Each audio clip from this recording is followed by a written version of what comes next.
Welcome to Cancelled. Chapter 47. It's about wanting the leap more than fearing the fall. Cruz. Later that afternoon, La Jolla, California. I get home and open my laptop immediately. Not because I'm obsessing, though maybe I am, because I need to know. Within minutes, my screen is flooded with medical journals, case studies, survival statistics. Things I should have understood weeks ago. Things I should have been there to ask about when it mattered most. Ectopic pregnancies are rare. When they happen, they're dangerous. Deadly, even. A rupture is fatal in 15% of cases if untreated. But what Evie had, a slow tear, massive internal bleeding, over a liter of blood lost before they stabilized her, that's not just dangerous, that's life-threatening. And the likelihood of it happening again? 50% higher than average. I push my hand through my hair, exhale sharply, feel my stomach twist at the numbers staring back at me. She lost our baby, and I wasn't at her bedside. That's what I let happen. That's what I'll never let happen again. The old me would have started calculating, risk mitigation strategies, better monitoring systems, ways to predict and prevent and control every variable to ensure the perfect outcome. I'd have created spreadsheets and contingency plans and foolproof protocols. But sitting here, staring at these statistics that nearly stole her from the world, I realized something that therapy has been trying to teach me. Love isn't a problem to be solved. It's a choice to be made, over and over, without guarantees. There is no perfect solution. There's only the willingness to jump in, even when the fall might never end. So I make a decision that has nothing to do with certainty and everything to do with faith. Monday morning, I wake up knowing exactly what I have to do. First thing, I call the urologist. Earliest possible vasectomy appointment, what do you have?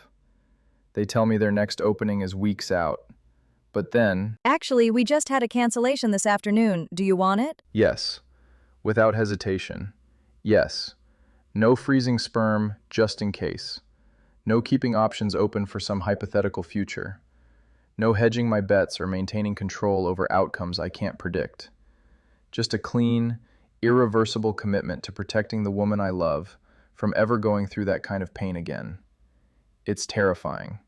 It's the opposite of everything I've ever done, choosing vulnerability over control, sacrifice over safety, love over logic. And it feels right in a way that punches through my carefully built defenses. Before I leave for the clinic that afternoon, I send a text to Evie. Good morning, love. I know I don't deserve your forgiveness, but I hope today brings you something that makes you smile. By the time I leave the clinic later, I'm sore, moving slower than I'd like, and committed to a week of careful recovery. That night I drop onto my couch, ice pack in place, and pull out my phone to text Damien. Me. Just got a vasectomy. Damien. Come again? Actually, don't. Your boys are officially out of commission. Me. Didn't want to risk another ectopic pregnancy. Evie's odds are too high. I'm not letting her go through that again. Damien. Jesus Christ, bro. You didn't just prove your love. You literally sacrificed your dick soldiers on the altar of commitment. Me. Shut up. GIF of Samuel L. Jackson yelling, "Shut the hell up." Damien. You serious? No hesitation? Me. 0. There's a longer pause this time, and when he responds, his tone has shifted. Damien. Fuck, man. This is beyond ride or die. This is straight up castration by choice. You good? Want me to swing by with a frozen bag of peas and a sympathy beer? Me. I'm fine. Damien. Honestly, if she doesn't take you back after this, I will. That's some next-level husband shit right there. Like I literally cut off my reproductive future for you energy. Me. Get out of my phone, Damien. Like imagine explaining this on a first date. So what do you do for love? Oh, I voluntarily destroyed my sperm production because my ex had medical complications. Me. It was necessary. Damien. Sure. But you realize you're now the gold standard for boyfriends everywhere, right? You just fucked over every guy who thought buying flowers was peak romance. Me. Bye. Damien. Don't stand up too quick. You might dislodge what's left of your manhood. GIF of someone clutching their crotch in mock pain. Me. GIF of a giant red blocked stamp slamming down on the screen. Tuesday morning, the soreness is worse. Moving is awkward, sitting is complicated, and my pride is actively suffering. But I still text her. Me. Good morning, genius. I heard a song today that reminded me of you. Sharp, powerful, impossible to forget. Like you, it refuses to be anything less than extraordinary. It gets worse when my sisters show up. Brielle brings ice packs and zero sympathy. Demi brings supportive underwear and an evil grin. How does it feel to be neutered, little brother? Brielle asks, lounging dramatically on my couch. Still a man? I mutter, shifting carefully. Demi snorts. Barely. But there's something in her expression that isn't just teasing. Something that looks almost like respect. You know what, though? She says, suddenly serious. What you did, that's not the Cruz I know. The Cruz I know would have found a way to minimize risk while keeping all his options open. This feels different, I admit. Because it is different. Brielle says, and her voice has lost its mocking edge. This is what jumping in looks like. I consider Evie's mother's words. Love isn't watching from the shore, it's jumping in. And for the first time in my life, I've chosen the water over the safety of dry land. Wednesday morning, I wake up feeling slightly better. I text Evie. Me. Good morning, Miss Innovator. Did I tell you that I think Cat Dog misses you almost as much as I do? Thursday morning. Me. Good morning, Miss Brilliant. Cat Dog attempted to chase a seagull yesterday.